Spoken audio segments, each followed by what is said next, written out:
ಆಕಾಶವಾಣಿ ಮಂಗಳೂರು. ವನಿತಾ ವಾಣಿ, ಮಹಿಳೆಯರಿಗಾಗಿ ಕಾರ್ಯಕ್ರಮ.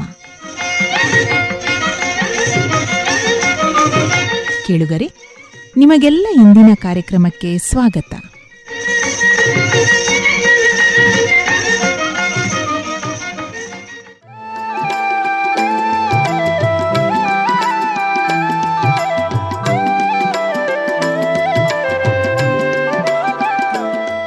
ಇಂದಿನ ಕಾರ್ಯಕ್ರಮದಲ್ಲಿ ಕೇಳಿ ಶ್ರೀ ಗುರುನರಸಿಂಹ ಮಹಿಳಾ ಬಳಗ ಕೃಷ್ಣಾಪುರ ಇಲ್ಲಿನ ವನಿತೆಯರಿಂದ ಕಾರ್ಯಕ್ರಮ ವೈವಿಧ್ಯ.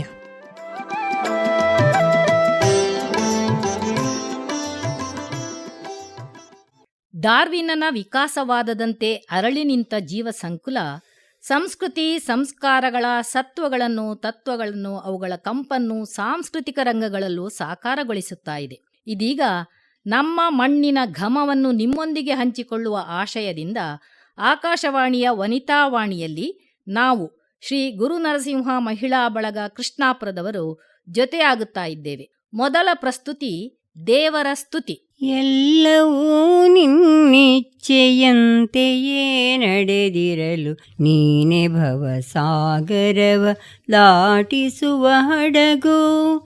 ನಿನ್ನ ಇಚ್ಛೆಯ ನೀನು ಪೂರೈಸುತ್ತಿರಲು ತಮ್ಮ ಗೈಮೆಯಿದೆಂದು ತಿಳಿವರು ಜನರು. ಎಲ್ಲವೂ ನಿನ್ನಿಚ್ಛೆಯಂತೆಯೇ ನಡೆದಿರಲು ನೀನೆ ಭವಸಾಗರವ ದಾಟಿಸುವ ಹಡಗು. ಕೆಸರಿನಲ್ಲಿ ಸಲಗವನು ಹಿಡಿಯುವಳು ನೀನು, ಎಳವನನು ಗಿರಿಯ ತುದಿಗೊಯ್ಯುವಳು ನೀನು. ಹಲವರಿಗೆ ಬ್ರಹ್ಮ ಪದವಿತ್ತು ಹಲವರನು ಭವಜಲದ ಸುಳಿಯೊಳಗೆ ಎಸೆಯುವಳು ನೀನು. ಎಲ್ಲವೂ ನಿನ್ನಿಚ್ಛೆಯಂತೆಯೇ ನಡೆದಿರಲು ನೀನೆ ಭವಸಾಗರವ ದಾಟಿಸುವ ಹಡಗು. ನೀನು ಚಾಲಕ ಶಕ್ತಿ, ನಾನೊಂದು ಯಂತ್ರ, ನಾನೊಂದು ಬರಿಯ ಮನೆ ನೀನದರ ಮಂತ್ರ. ನಾನೊಂದು ರಥವಾಗೆ ನೀನದರ ರಥಿಕ, ನೀ ನಡೆಸಿ ನಾ ನಡೆವೆ ನಿನ್ನದೀ ಲೋಕ. ಎಲ್ಲವೂ ನಿನ್ನಿಚ್ಛೆಯಂತೆಯೇ ನಡೆದಿರಲು ನೀನೆ ಭವಸಾಗರವ ದಾಟಿಸುವ ಹಡಗು. ಅಂಶಾವತಾರಿಯಾಗಿ ತ್ರೇತಾಯುಗದಲ್ಲಿ ಶ್ರೀರಾಮಚಂದ್ರ, ಪೂರ್ಣಾವತಾರಿಯಾಗಿ ದ್ವಾಪರದಲ್ಲಿ ಲೀಲಾ ವಿನೋದವನ್ನು ಮೆರೆದ ಶ್ರೀಕೃಷ್ಣ. ಭಿನ್ನತೆಯಲ್ಲಿ ಏಕತೆಯನ್ನು ಕಂಡ ಬಗೆ ಹೀಗಿದೆ ನಮ್ಮ ಜೀವಸಂಕುಲ. ರಾಮನ ನಡೆ ಚಂದ, ಕೃಷ್ಣನ ನುಡಿ ಚಂದ.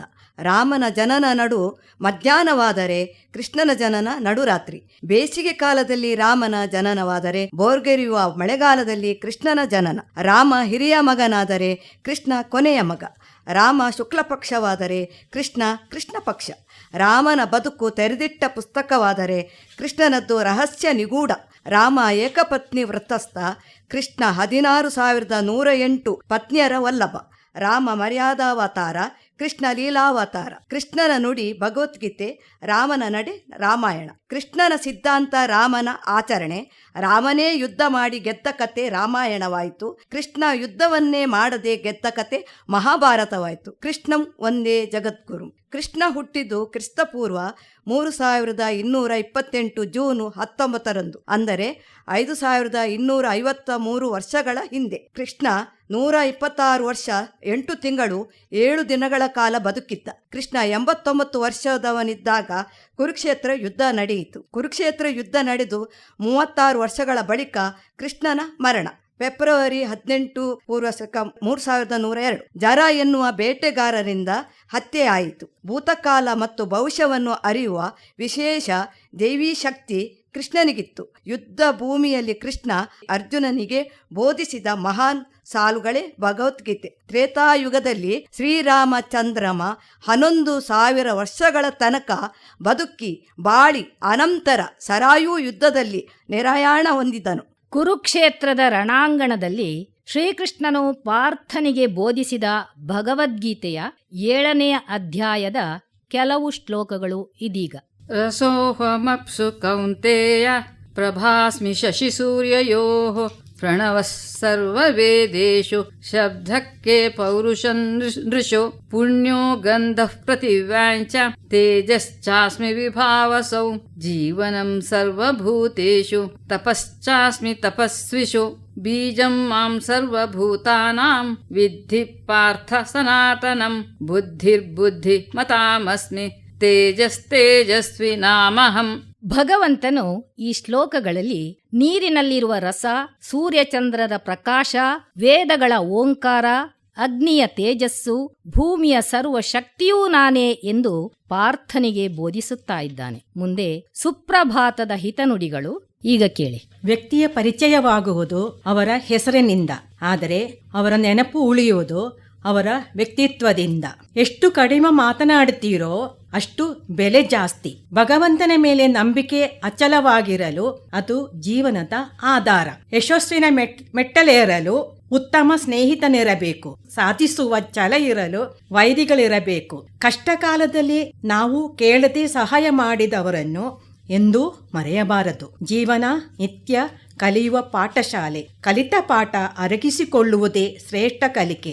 ನಮ್ಮಿಚ್ಛೆಯ ಪಾತ್ರಗಳು ಸಿಗದೇ ಹೋಗುವ ನಾಟಕದ ಹೆಸರೇ ಬದುಕು. ಈ ಜಗತ್ತಿನಲ್ಲಿ ಹಂಚಿದಷ್ಟು ಹೆಚ್ಚಾಗಿರುವ ವಸ್ತು ಎಂದರೆ ಅದು ಸಂತೋಷ. ಅಮ್ಮ ಸದಾ ಘಮ. ಇದೀಗ ಅಮ್ಮ ಹಾಡಿದ ಸಂಪ್ರದಾಯದ ಒಂದು ಹಾಡು. ವರವ ಕೋಡಮ್ಮ ತಾಯೇ ಸೌಭಾಗ್ಯದ ವರವ ಕೋಡಮ್ಮ ದೇವಿ, ಪಟ್ಟೆ ಸೀರೆಯನೇ ಉಟ್ಟು ಮಿತ್ರೆಯರೆಲ್ಲ ಬೊಟ್ಟು ಕುಂಕುಮವನಿಟ್ಟು, ಮಿತ್ರೆ ತಾಯವ್ವ ನಾಮನ ಮುಟ್ಟಿ ಪೂಜಿಪೆ, ಮುತ್ತೈದೆ ತನವು ಸ್ಥಿರವಾಗಿರುವಂತ ವರವ ಕೋಡಮ್ಮ ತಾಯೇ ಸೌಭಾಗ್ಯದ ವರವ ಕೋಡಮ್ಮ ದೇವಿ. ಮಾಳಿಗೆ ಮನೆಯೊಳಗೆ ಸೌಭಾಗ್ಯದ ಜೋಡು ತೊಟ್ಟಿಲನೆ ಕಟ್ಟಿ, ಸಾಲು ಸಾಲಾಗಿ ಸೌಭಾಗ್ಯ ಸಂತಾನವು ಪುತ್ರ ಸಂತಾನವು ಸ್ಥಿರವಾಗಿರುವಂತ ವರವ ಕೋಡಮ್ಮ ತಾಯೇ ಸೌಭಾಗ್ಯದ ವರವ ಕೋಡಮ್ಮ ದೇವಿ.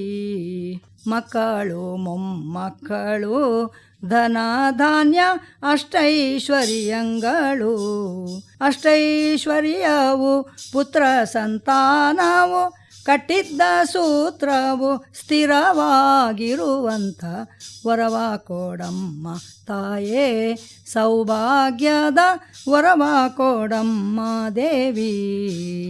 ವರವ ಕೋಡಮ್ಮ ತಾಯೇ ಸೌಭಾಗ್ಯದ ವರವ ಕೋಡಮ್ಮ ದೇವಿ.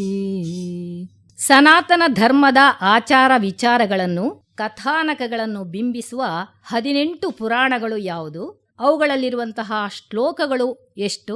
ಈಗ ಕೇಳಿ. ವಿಷ್ಣು ಪುರಾಣ 23,000 ಶ್ಲೋಕಗಳು, ನಾರದ ಪುರಾಣ 25,000, ಪದ್ಮ ಪುರಾಣ 55,000, ಗರುಡ ಪುರಾಣ 19,000 ಶ್ಲೋಕಗಳು, ವರಾಹ ಪುರಾಣ 24,000, ಭಾಗವತ ಪುರಾಣ 18,000, ಬ್ರಹ್ಮಾಂಡ ಪುರಾಣ 12,000, ಬ್ರಹ್ಮವೈವರ್ತ ಪುರಾಣ 18,000, ಮಾರ್ಕಂಡೇಯ ಪುರಾಣ 9,000 ಶ್ಲೋಕಗಳು, ಭವಿಷ್ಯ ಪುರಾಣ 14,500, ವಾಮನ ಪುರಾಣ 10,000, ಬ್ರಹ್ಮ ಪುರಾಣ 10,000, ಮತ್ಸ್ಯ ಪುರಾಣ 14,000 ಶ್ಲೋಕಗಳು, ಕೂರ್ಮ ಪುರಾಣ 17,000, ಲಿಂಗ ಪುರಾಣ 11,000, ಶಿವ ಪುರಾಣ 24,000 ಶ್ಲೋಕಗಳು, ಸ್ಕಂದ ಪುರಾಣ 81,000, ಅಗ್ನಿ ಪುರಾಣ 15,400 ಶ್ಲೋಕಗಳು. ಇಲ್ಲೊಬ್ಬರ ಅಕ್ಕ ಸ್ವರಚನೆಯ ಕೆಲವು ಪ್ರಸ್ತುತಿಗಳನ್ನು ನಿಮ್ಮ ಮುಂದೆ ಇಡ್ತಾ ಇದ್ದಾರೆ.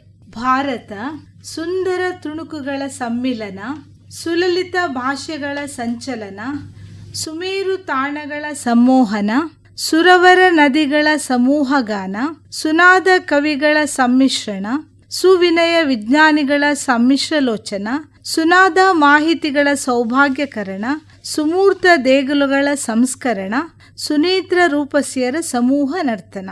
ಫೇಸ್ಬುಕ್ ಬಗ್ಗೆ. ಫೇಸ್ಬುಕ್ ಬಾಗಿಲು ತೆಗೆದರೆ ಸಾಕು ಮುನ್ನುಗ್ಗುತ್ತವೆ ರೋಚಕ ಭೀಕರ ರೀಲ್ಸ್ಗಳು. ಫೇಸ್ಬುಕ್ ಬಾಗಿಲು ತೆಗೆದರೆ ಸಾಕು ಮುನ್ನುಗ್ಗುತ್ತವೆ ರೋಚಕ ಭೀಕರ ರೀಲ್ಸ್ಗಳು, ಎದೆ ಝಲ್ ಎನಿಸುವ ರೂಪಸಿಯರ ಮೈಮಾಟ, ಬಾಯಿಯಲ್ಲಿ ನೀರೂರಿಸುವ ವಿಧ ವಿಧದ ಸವಿರುಚಿಗಳು, ಮಾದಕತೆಯೇ ಮನದೊಳಗಿರುವ ಯುವಕ ಯುವತಿಯರು, ಮನದೊಳಗೆ ಕಂಪನ ಮೂಡಿಸುವ ಅಮೂಲ್ಯ ಆಭರಣಗಳು, ನೀನು ನನ್ನನ್ನಲ್ಲೇ ನಾನು ನೀನು ಇಲ್ಲೇ ಎನ್ನುವ ನವಜೋಡಿಗಳು.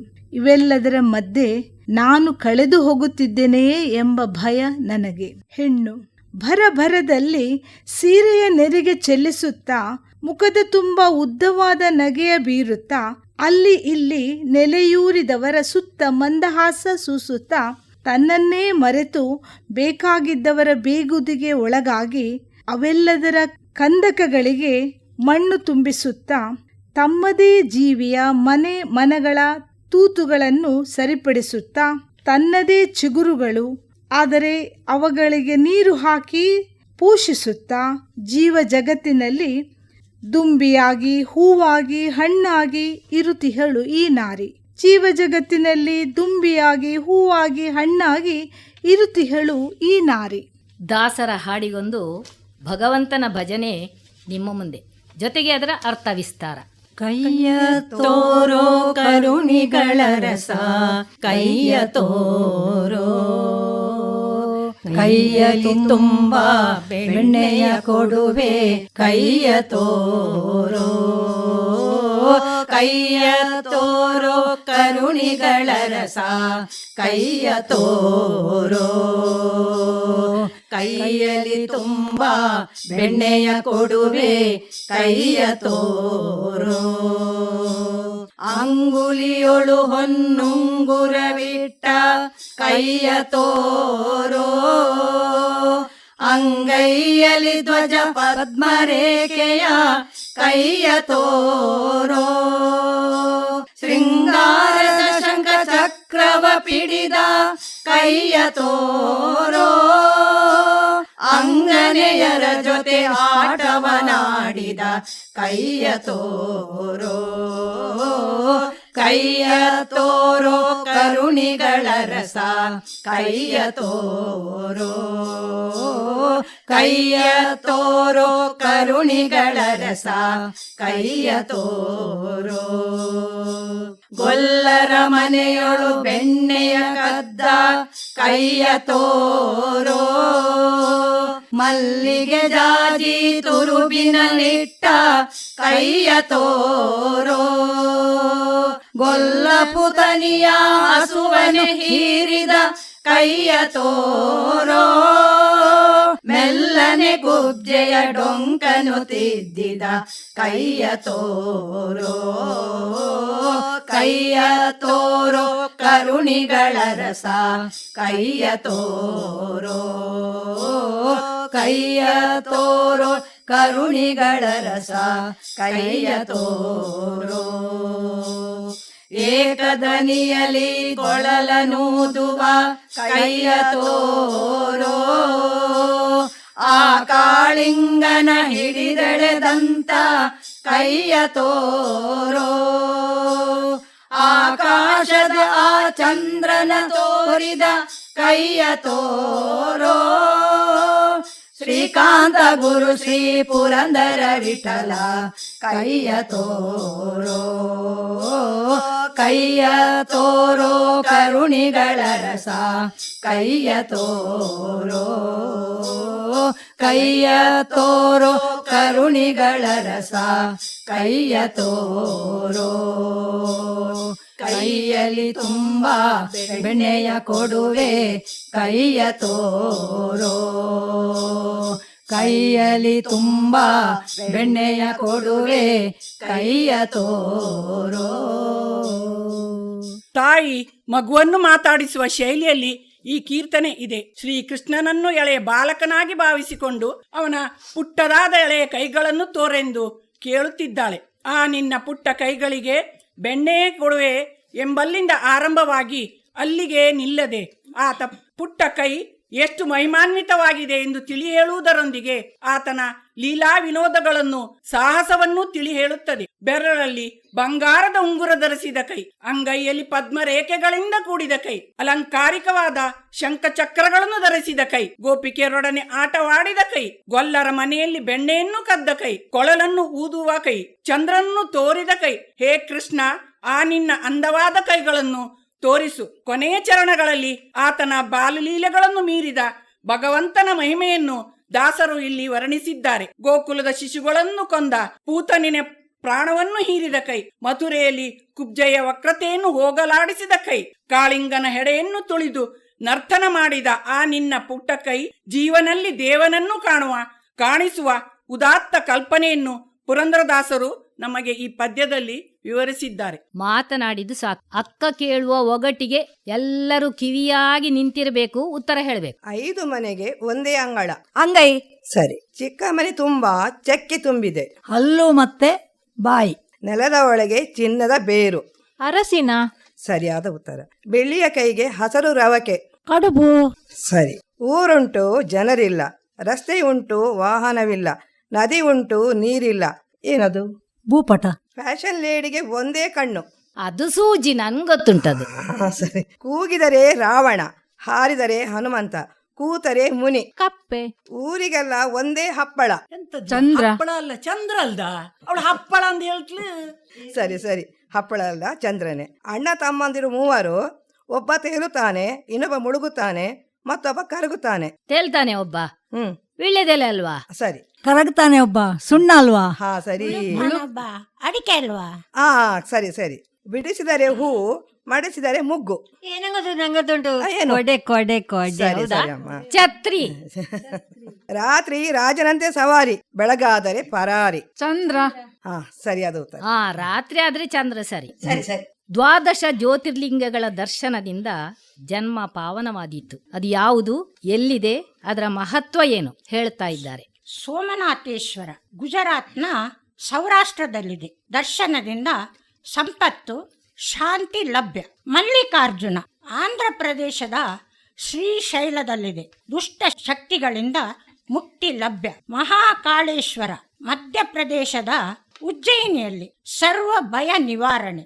ಓಂಕಾರೇಶ್ವರ ಮಧ್ಯಪ್ರದೇಶದ ಕಾಂಡ್ವಾ ಸರ್ವರ ಮನೆಗಳಲ್ಲಿ ಶಾಂತಿಯ ನೆಲೆ. ಕೇದಾರೇಶ್ವರ ಉತ್ತರಾಖಂಡ ಮೋಕ್ಷ ಸಾಧನೆಯ ಕ್ಷೇತ್ರ. ಭೀಮಾಶಂಕರ ಮಹಾರಾಷ್ಟ್ರದ ಪುಣೆಯಲ್ಲಿ ಕೈಗೊಂಡ ಕಾರ್ಯದಲ್ಲಿ ಗೆಲುವು. ವಿಶ್ವೇಶ್ವರ ಕಾಶಿಯಲ್ಲಿ ಸರ್ವ ಕರ್ಮಗಳಿಂದ ಮುಕ್ತಿ. ತ್ರಯಂಬಕೇಶ್ವರ ಮಹಾರಾಷ್ಟ್ರ ನಾಸಿಕ್ನಲ್ಲಿ ಸರ್ವ ಇಷ್ಟಾರ್ಥ ಸಿದ್ಧಿ.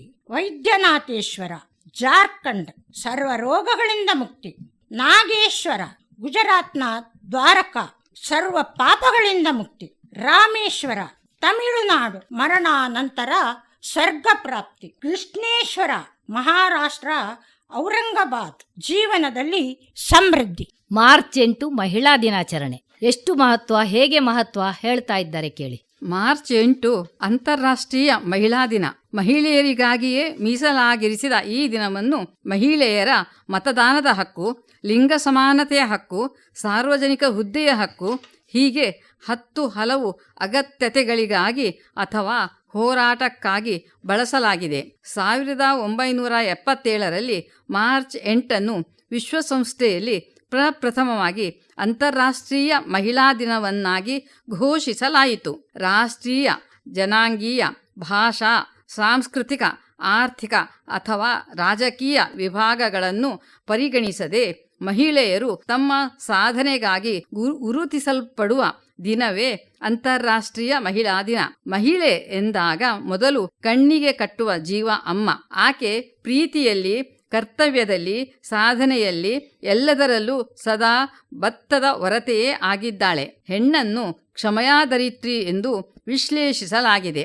ಭೂಮಿ ಮತ್ತು ಹೆಣ್ಣನ್ನು ಒಂದೇ ತರನಾಗಿ ಕಾಣುತ್ತದೆ ನಮ್ಮ ಸಂಸ್ಕೃತಿ. ಹೆಣ್ಣಿನ ತ್ಯಾಗ ಅದೆಷ್ಟೋ ಸಂಸಾರದ ಸಂತಸಕ್ಕೆ ಮೂಲಾಧಾರ. ಹೆಣ್ಣಿನ ಸಹನಾಶೀಲತೆಯೇ ನಮಗೆ ಶ್ರೀರಕ್ಷೆ ಎಂಬುದನ್ನು ಅರಿತುಕೊಂಡು ಆಕೆಗೆ ಗೌರವ ನೀಡಿದಾಗಲೇ ಪ್ರಕೃತಿ ನಮ್ಮನ್ನು ಕ್ಷಮಿಸಿ ಹರಸಬಲ್ಲದು.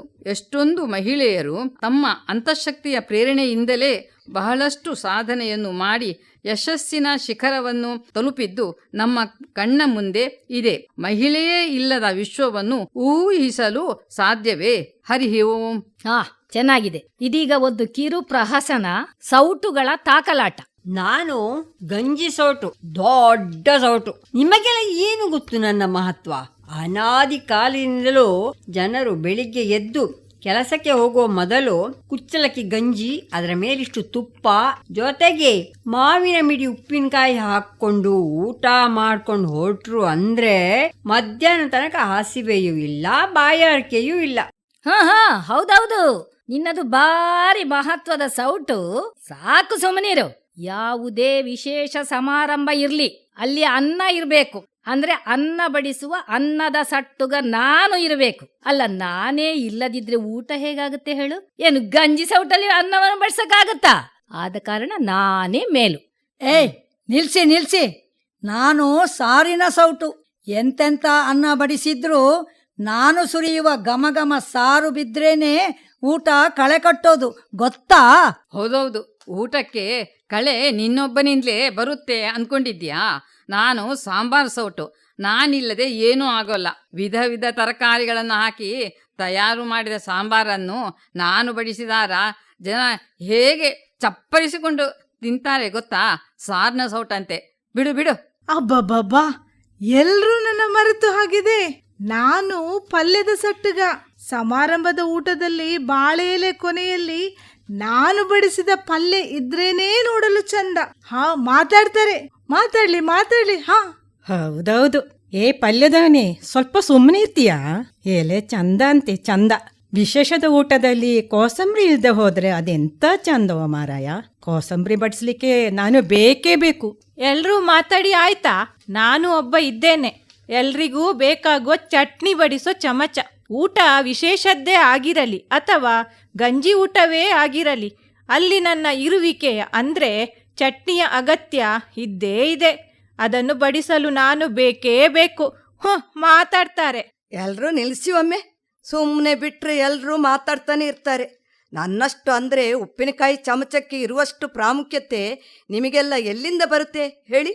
ನೋಡಿ, ನಾನು ಸಮಾರಂಭ ಆಗುವಲ್ಲೂ ಇರ್ತೇನೆ, ಶ್ರೀಮಂತರ ಮನೆಗಳಲ್ಲೂ ಇರುತ್ತೇನೆ, ಹಾಗೆ ಬಡವರ ಮನೆಗಳಲ್ಲೂ ಇರುವವನು ನಾನೊಬ್ಬನೇ.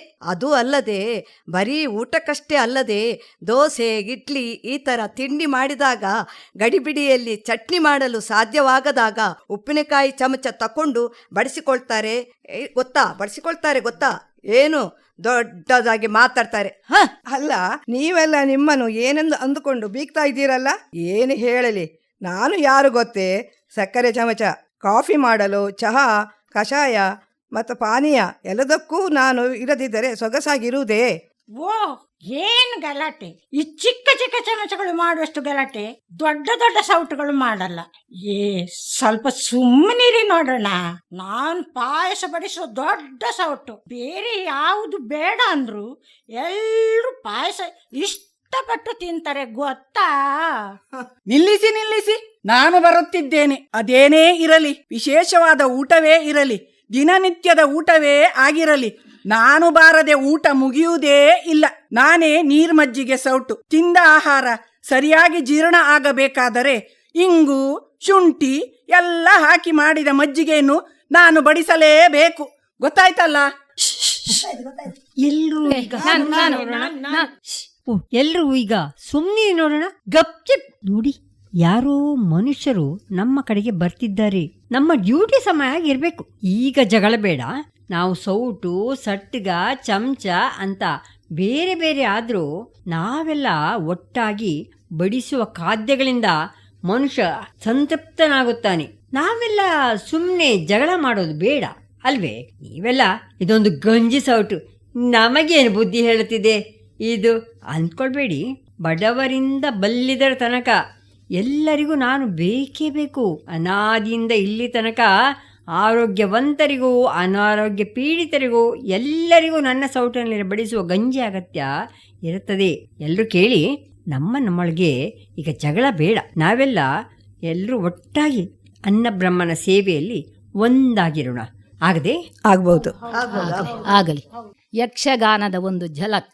ಶ್ರೀದೇವಿ ಮಹಾತ್ಮೆಯಲ್ಲಿ ಅಸುರರ ವಧೆಯಾದ ಬಳಿಕ ದೇವಿ ದೇವೇಂದ್ರನನ್ನು ಸಮೀಪಕ್ಕೆ ಕರೆದು ಹೇಳ್ತಾ ಇದ್ದಾಳೆ, ಕಂಡೆಯ ಸುರನಾಥ ದೈತ್ಯರ ರುಂಡವನು ಸಂಗ್ರಾಮದಲ್ಲಿ ಕೆಡಹಿರ್ಪಹದನವ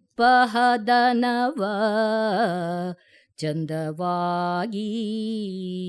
ಕಂಡೆಯ ಸುರನಾಥ, ಶುಂಭನೋ ನಿಶುಂಭನೋ ಚಂಡಮುಂಡರೋ ಧೂಮ್ರಲೋಚನನೋ ಮೊದಲಾದವರೆಲ್ಲ ಯಾವ ವಿಧವಾಗಿ ಕಾಲನ ಪಾಶಕ್ಕೆ ಸಿಲುಕಿ ನನ್ನ ಮುಂದೆ ನನ್ನ ಲೀಲೆಯ ಮುಂದೆ ಹತರಾಗುತ್ತಾ ಹೋದರಲ್ಲ, ನಾನೇ ಒಂದು ಪಾತ್ರವನ್ನು ಕಲ್ಪಿಸಿ ಆ ಪಾತ್ರಕ್ಕೆ ನಾನೇ ಪ್ರತಿಪಾತ್ರವಾಗಿ ಆ ಪಾತ್ರವನ್ನು ನಿರ್ನಾಮ ಮಾಡುತ್ತೇನೆ ಅಂದ್ರೆ ಅದರ ಹಿಂದಿರುವ ತತ್ವವೇನು ಸತ್ವವೇನು ಎಂಬುದನ್ನು ನೀನು ಗ್ರಹಿಸಬೇಕು. ಮಾನಸಿಕವಾದ ಸಾಧನೆಯಿಂದ ಎಷ್ಟನ್ನು ಯಾರೇ ಸಾಧಿಸಿದ್ರೂ ಕೂಡ ದೈವವನ್ನು ಬದಿಗೆ ಸರಿಸಿ ಕಡಿದುಕೊಂಡು ಆತ್ಮಶಕ್ತಿಯಿಂದ ತಾನಾಗಿ ದೈವವಾಗಿ ವಿಜೃಂಭಿಸುತ್ತೇನೆ ಅಂದರೆ ಅಂಥವರಿಗೆ ಲೋಕದಲ್ಲಿ ಯಾವ ಸ್ಥಿತಿ ಬರುತ್ತದೆ ಎಂಬುದನ್ನು ಲೋಕಕ್ಕೆ ತೋರಿಕೊಡಬೇಕಾಗಿತ್ತು. ಹಾಗೆಂದು ದೈವಕ್ಕೆ ಯಾರು ಶರಣಾಗುತ್ತಾರೋ ಅವರನ್ನು ಯಾವ ಬಗೆಯಲ್ಲಿ ಪಡೆಯುತ್ತೇನೆ ಎಂಬುದನ್ನು ನಿನ್ನ ಮೂಲಕವಾಗಿಯೇ ಲೋಕಕ್ಕೆ ತೋರಿಕೊಟ್ಟಿದ್ದೇನೆ. ದೇವೇಂದ್ರ, ನೀನು ಈ ಸಂದೇಶವನ್ನು ಲೋಕಕ್ಕೆ ಸಾರಬೇಕು. ಇದುವರೆಗೆ ನಾ ಕಾಣಿಸಿಕೊಂಡಂತಹ ವೈವಿಧ್ಯಮಯವಾದ ರೂಪಗಳು ಚಂಡಿಕೆಯೋ, ಚಾಮುಂಡಿಯೋ,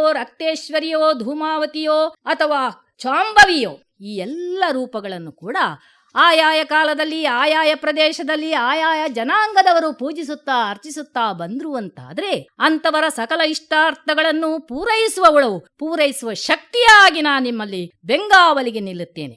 ಇನ್ನು ಮುಂದೆ ಈ ರೂಪದಲ್ಲಿ ನಿಮಗೆ ಕಾಣಿಸಿಕೊಳ್ಳುವವಳಲ್ಲವೇ ಅಲ್ಲ. ಹೊರ ಪ್ರಪಂಚದಲ್ಲಿ ನನ್ನ ಅನ್ವೇಷಣೆ ಬೇಡ. ಮುಂದೆ ವೈವಸ್ವತ ಮನ್ವಂತರದಲ್ಲಿ 28ನೇ ಯುಗದ ದ್ವಾಪರದಲ್ಲಿ ಶುಂಭನಿಶುಂಭರು ರಕ್ಕಸರು ಮತ್ತೊಮ್ಮೆ ಹುಟ್ಟಿಕೊಳ್ತಾರೆ. ಆ ಕಾಲಕ್ಕೆ ಯಶೋಧಾದೇವಿಯ ಗರ್ಭಸಂಜಾತೆಯಾಗಿ ಒಂದು ಕ್ಷಣ ಮಾಯೆಯಾಗಿ ಕಾಣಿಸಿಕೊಂಡು ರಕ್ಕಸರನ್ನು ವಧಿಸುವವಳು ನಾನಿದ್ದೇನೆ. ಮುಂದೆ ದುರ್ಗಾಸುರನೆಂಬಂತಹ ದುಷ್ಟರಾಕ್ಷಸನನ್ನು ವಧಿಸುವುದಕ್ಕಾಗಿ ದುರ್ಗಾದೇವಿಯಾಗಿ ಕಾಣಿಸಿಕೊಳ್ಳುವವಳು ನಾನು. ಹಾಗೆಯೇ ಲೋಕದಲ್ಲೊಮ್ಮೆ ಬರಗಾಲ ಉಂಟಾದಾಗ ಶಾಖಂಬರಿಯಾಗಿ ಕಾಣಿಸಿಕೊಳ್ಳುವುದರ ಮೂಲಕ ನಿಮ್ಮೆಲ್ಲರ ಜೀವನದಲ್ಲಿ ಸುಖ ಶಾಂತಿ ಸಮೃದ್ಧಿಯ ಸುದೆಯ ಸೆಲೆಯನ್ನು ಹರಿಸುವವಳು ನಾನಿದ್ದೇನೆ. ಹಾಗೆಂದು ಕಲಿಯುಗದ ಆರಂಭದಲ್ಲಿ ಅರುಣಾಸುರನೆಂಬಂತಹ ದುಷ್ಟರಾಕ್ಷಸ ಮೆರೆಯುತ್ತಿದ್ದಂತಹ ಕಾಲಕ್ಕೆ ನಾನೇ ಭ್ರಮರಾಂಬಿಕೆಯಾಗಿ ಕಾಣಿಸಿಕೊಂಡು ಆತನನ್ನು ವಧಿಸುತ್ತಾ ಸರ್ವರಿಗೂ ಸನ್ಮಂಗಳವನ್ನುಂಟು ಮಾಡುವವಳಿದ್ದೇನೆ. ಇದುವೇ ದೇವೀ ಮಹಾತ್ಮೆ. ದೇ ಎನ್ನಲು ದೇಹವು ಪವಿತ್ರವು, ವಿ ಎನ್ನಲು ವಿದ್ಯೆಗಳು ಸೇರುವವು, ಮಾ ಎನ್ನಲು ಮಹಾಲಕ್ಷ್ಮಿ ತನ್ನ ಕಟಾಕ್ಷ ಕೊಡುತಿಹಳು, ಹಾ ಎನ್ನಲು ಹರಿಹರ ಪದೋದ್ಭವು, ಮೇ ಎನ್ನಲು ಪರಮಾತ್ಮ ದರ್ಶನ. ಇದುವೇ ದೇವಿ ಮಹಾತ್ಮೆ. ದುಷ್ಟ ದೈತ್ಯ ಸಂಹಾರಕವಾದಂತಹ ನನ್ನ ಈ ಚರಿತ್ರೆಯನ್ನು ಯಾರು ನಿತ್ಯವೂ ಪಠಿಸುತ್ತಾರೋ ಅಂತವರ ಸಕಲ ದುರಿತಗಳನ್ನು ನಿವಾರಿಸುತ್ತಾ ಸಕಲರಿಗೂ ಸನ್ಮಂಗಳವನ್ನುಂಟು ಮಾಡುತ್ತೇನೆ. ಲೋಕದಲ್ಲಿ ಶಾಂತಿ ಸ್ಥಿರವಾಗಲಿ. ಭದ್ರಂ ಶುಭಂ ಮಂಗಳ. ಇದುವರೆಗೆ ಶ್ರೀ ಗುರುನರಸಿಂಹ ಮಹಿಳಾ ಬಳಗ ಪ್ರಸ್ತುತಪಡಿಸಿದ ಈ ವೈವಿಧ್ಯಮಯ ಕಾರ್ಯಕ್ರಮದಲ್ಲಿ ಜೊತೆಯಾದವರು ಶ್ರೀಮತಿಯರಾದ Sushila Rao, Shashikala Karanth, Jayalakshmi Hegde, Sumati Hande, Vijayalakshmi, Yamuna Rao, Madhavi Upadhyaya, Girija S Rao, Menaka S Rao, Lalitamba R Aithal, ಹಾಗೆ ನಿರೂಪಕಿಯಾಗಿ ನಾನು ಜಯಂತಿ ಎಸ್ ಹೊಳ್ಳ. ಅವಕಾಶ ಇತ್ತಂತಹ ಆಕಾಶವಾಣಿಯ ಎಲ್ಲ ಪದಾಧಿಕಾರಿಗಳಿಗೂ ಧನ್ಯವಾದಗಳನ್ನು ಸಮರ್ಪಿಸ್ತಾ ಇದ್ದೇನೆ. ಹಾಗೆಯೇ ಆಲಿಸಿ ಪ್ರೋತ್ಸಾಹಿಸುತ್ತಿರುವಂತಹ ಸರ್ವ ಶ್ರೋತೃಗಳಿಗೂ ಕೂಡ ಅಭಿವಾದನಗಳು. ಜೊತೆಯಾದ ಗೆಳತಿಯರಿಗೆ ಅಭಿನಂದನೆಗಳು. ಹರಿ ಓಂ, ಹರಿ ಓಂ, ಹರಿ ಓಂ.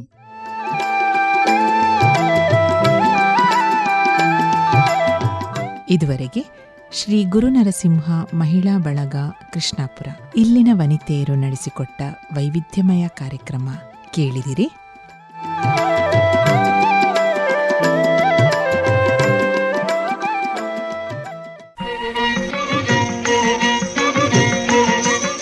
ಇದು ಇಂದಿನ ವನಿತಾವಾಣಿ. ಮತ್ತೆ ನಿಮ್ಮ ಭೇಟಿ ಮುಂದಿನ ಕಾರ್ಯಕ್ರಮದಲ್ಲಿ. ನಮಸ್ಕಾರ.